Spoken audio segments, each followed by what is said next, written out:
We think that inflation is a very simple topic. जब हम inflation को ऊपर जब पढ़ना चालू करते हैं तो there are so many confusing terminologies. Inflation तो समझ में आता है कि प्राइसेस बढ़ रही है, but then we can talk about deflation, we do have reflation, we do have disinflation. अच्छा, इतना ही नहीं, इसके अलावा भी we are having stagflation, we are also having greedflation. So in this particular video we are going to discuss about some of the confusing terminologies which are related to inflation. Okay, so guys, ये सब कुछ आपको एक chart के अंदर, series के अंदर मिलता है, बेसिक्स ऑफ फाइनेंस सीरीज के अंदर, जो कि हॉलीवुड लाया है आपके लिए. So hello everyone, my name is Pratik Taldar. By qualification I'm a chartered accountant, and today we are going to discuss about all the confusing terminologies related to inflation. Right? कोई भी query हो तो definitely मुझे आप comment section में बता सकते हो. अच्छा, मुझे आप टेलीग्राम पे भी रीच आउट कर सकते हो. You can also check out my group. If you type CA Prateek finance on Telegram, you will get my Telegram group as well. It is a kind of study group, right. So guys, सबसे पहले inflation के बारे में बात कर लेते हैं. We all know that inflation is nothing but a general increase in the price level. जब प्राइजेस बढ़ रही होती है वी कॉल की इन्फ्लेशन हो रहा है. से फॉर एग्जाम्पल, मैं टी का कप पहले 5 रुपए में खरीदता था, फिर 10 रुपए में खरीदता था, फिर 15 में खरीदता था, अब मैं यही टी का कप 20 रुपए में खरीद रहा हूं. सो कहना है say that it is a general increase in the price level, not just of this tea cup but of all the commodities, right, all the goods and services available in the market. तो ऐसा नहीं कि सिर्फ T की prices बढ़ रही है, coffee की भी बढ़ रही है, दूसरी ड्रिंक्स की भी बढ़ रही है, right. It is a general increase in the price level, not a specific one. ये कौन सा है? जनरल इंक्रीज है. और इससे आपकी परचेजिंग पावर डेफिनेटली क्या होने वाली है? डिक्रीज होने वाली है. इससे आपकी परचेजिंग पावर कम हो जाएगी. ये हमने समझा था इन्फ्लेशन के अंदर, सही है. अब रिवर्स ऑफ इन्फ्लेशन समझते हैं, जिसको हम डिफ्लेशन भी बोलते हैं. Prices are actually falling in the deflation. Prices are actually falling in the deflation, so we call it as persistent and general fall in the prices. तो जैसे इन्फ्लेशन है वो इंक्रीज इन द प्राइसेस है, right, prices बढ़ रही है. वैसे ही डिफ्लेशन क्या हो जाएगा? Just the opposite of inflation. यहां पे प्राइस क्या होंगी? एक्चुअल में गिरना चालू हो जाएगी. सर ऐसा भी होता है क्या कि प्राइसेस गिरना चालू हो जाती है? ये लोग आप मुझे बताओगे कमेंट सेक्शन के अंदर कि क्या आपने इंडिया के अंदर डिफ्लेशन रिसेंटली देखा? क्या आपने इंडिया के अंदर किसी कैटेगरी के अंदर डिफ्लेशन देखा? जरूर मुझे कमेंट सेक्शन में बताना, राइट. हमने multiple times finance current affairs के अंदर इन्फ्लेशन का डेटा तो पढ़ा ही है. सो आप लोग मुझे अभी आप बताओगे कि डिफ्लेशन कौन सी कैटेगरी के अंदर इंडिया के अंदर फ्रीक्वेंटली देखा गया था, वो भी इन रीसेंट टाइम्स, सही है. सो यहां पे there is a decrease in the general price level of goods and services. So क्या मैं बोल सकता हूं पहले मैं इसको 20 रुपए का खरीद रहा था, आने वाले टाइम में मैं इसको 15 पे खरीदूंगा, फिर 10 पे, फिर 5 पे. सर ऐसा भी होता है? कभी कभी होता है, राइट.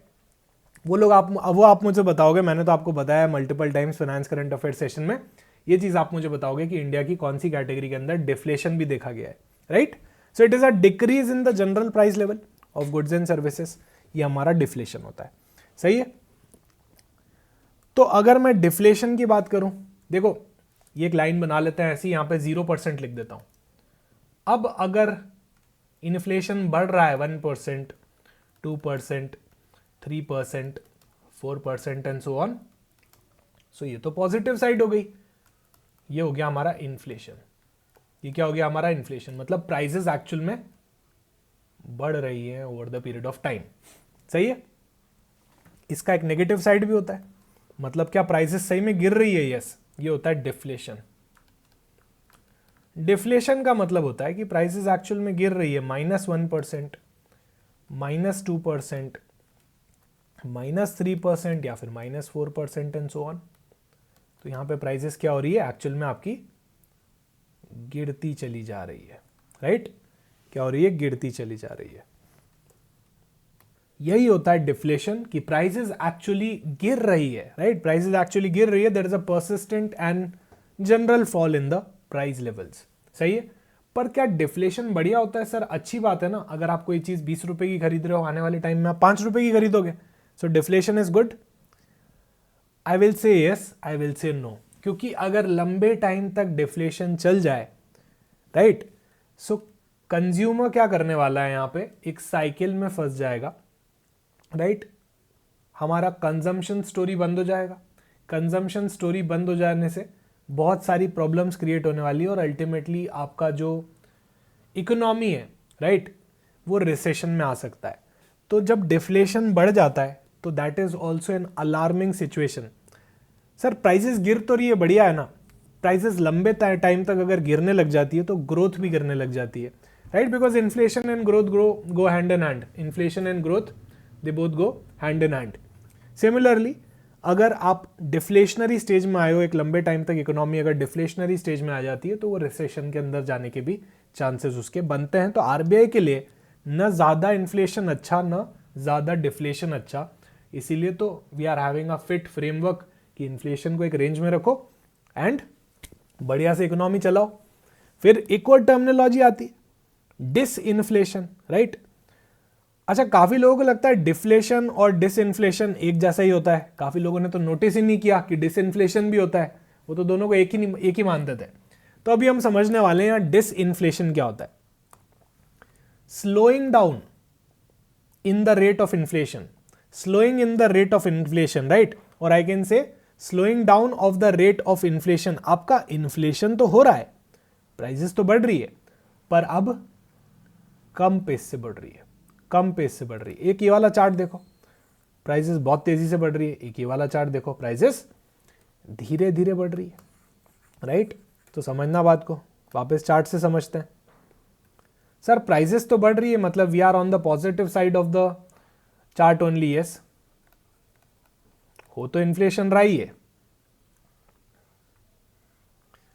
सो 1%, 2%, 3% इन्फ्लेशन तो है, पर पहले 3% इन्फ्लेशन हुआ करता था, अभी सिर्फ 1% इन्फ्लेशन है। For example, so this is called as disinflation, this is called as disinflation. पहले 3% इन्फ्लेशन हुआ करता था, अभी there is only 1% inflation. So can I say that there is a slow down in the inflation rate. पहले inflation used to be 3%, now it is just 1%, so that is fine, right? It is quite manageable.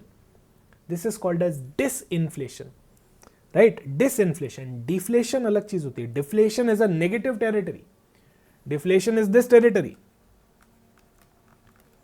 whereas disinflation is cooling down of the rate of inflation or slow down in the rate of inflation, right? So this is fine for an economy, और India ने बहुत लंबे time तक अभी disinflation देखा था। पहले हमारा इन्फ्लेशन काफ़ी हाई होता था, फिर उसके बाद आरबीआई ने बहुत एफर्ट्स किए यहाँ पे और हम डिसइन्फ्लेशन के अंदर आ गए, और एक दो चीज़ें तो हमारी डिफ्लेशनरी में भी चली गई थी, right. So here the prices are still going up, so this cup of tea is definitely day by day getting expensive, but at a slower pace, at a slower pace, not at a faster pace, right, not at a faster pace, rather it is going up at a slower pace. सही है, तो ये भी आपको समझ में आ गया होगा। अब रिफ्लेशन, एक और टर्मिनोलॉजी जो हमको समझनी चाहिए, रिफ्लेशन, री इन्फ्लेट करो, राइट। इसका यही मतलब होता है कि यार री इन्फ्लेट करो। हुआ क्या, देखो समझना बात को। इकोनॉमी के अंदर लंबे टाइम तक डिफ्लेशन अगर चल जाए, so that's a problem. Inflation होना भी प्रॉब्लम है, डिफ्लेशन होना भी प्रॉब्लम है। ये वही वाला कॉन्सेप्ट है कि शादी होना भी प्रॉब्लम है, नहीं होना भी प्रॉब्लम है, समझ रहे हो बात को। सो यहाँ पे समझना, इकोनॉमी के अंदर अगर लंबे टाइम तक डिफ्लेशन चल जाए, मान लो 3% का डिफ्लेशन है, यहाँ पे भी आरबीआई को और गवर्नमेंट को एक डिस्कम्फर्ट होगा कि यार डिफ्लेशन लंबे टाइम तक चल गया तो रिसेशन आ सकता है, तो दे विल स्टार्ट री इन्फ्लेटिंग द प्राइजेस। कुछ ऐसी पॉलिसीज लेके आएंगे जिससे प्राइसेस वापस अपने पुराने इन्फ्लेशन रेट पे पहुंच पाए। सर आरबीआई चाहता है कि इन्फ्लेशन हो, आरबीआई ये चाहता है कि डिफ्लेशन ना हो, ज्यादा इन्फ्लेशन ना हो, समझ रहे हो, ना तो डिफ्लेशन ज्यादा हो ना इन्फ्लेशन ज्यादा हो, कहीं ना कहीं थोड़ी थोड़ी ग्रोथ रेट पे चलता रहे। क्योंकि देखो अगर इन्फ्लेशन को आपने बिल्कुल ही रोक दिया तो ग्रोथ भी रुक जाएगी। ग्रोथ और inflation they both go hand in hand, सही है। आपकी सैलरी 20,000 से 1 लाख होगी तो आप क्या खर्चा ज़्यादा नहीं करोगे, आप लोग खर्चा ज़्यादा करोगे तो इन्फ्लेशन की साइकिल उतनी फास्ट मूव करनी चलेगी। जितना हम कंजम्पशन करते हैं, जितना इकोनॉमी में मनी सप्लाई बढ़ता है, इन्फ्लेशन भी बढ़ता है। अरे इन्फ्लेशन बढ़ता है कोई बात नहीं, ग्रोथ भी तो बढ़ती है, तो there should be a balance always, there should be a balance always, सही है।